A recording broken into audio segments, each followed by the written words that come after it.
ಅಣ್ಣವರ ಆದರ್ಶ ನಮಗೆ ಪ್ರಶಸ್ತ ಎಂಬ ಪುಸ್ತಕನ ಬರೆದಿದ್ದೀನಿ. ಈ ಪುಸ್ತಕ ಅವರ ಹುಟ್ಟುಹಬ್ಬದ ದಿವಸ ಬಿಡುಗಡೆ ಆಗುತ್ತೆ.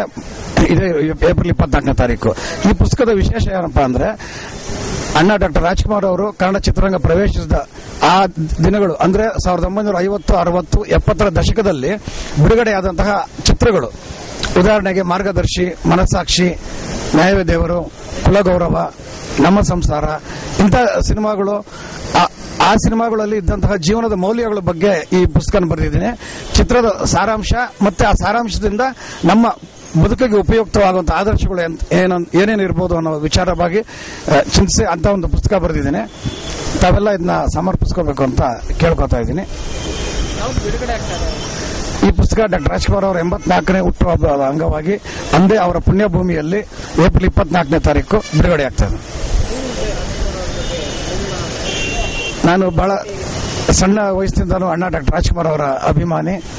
ನಾನು ಅವರು ಕಾಡಿಗೆ ಹೋದಾಗ ಆತಂಕಗೊಂಡು ತಲೆ ಮೇಲೆ ಕಾಡಿಗೆ ಬೈಕ್ನಲ್ಲಿ ಹೋಗಿದ್ದಂತ ವಿಚಾರ ಇರ್ಬೋದು, ಮತ್ತು ಸಣ್ಣ ಹುಡುಗನಿಂದ ಅವರ ಚಲನಚಿತ್ರ ನಕ್ಷತ್ರಗಳನ್ನ ತಲೆ ಮೇಲೆ ಹೊತ್ತು ಮೆರವಣಿಗೆ ಮಾಡ್ತಾ ಇದ್ದಂತ ಸಂದರ್ಭಗಳು ಇತ್ತು ನನ್ನ ಬದುಕದಲ್ಲಿ.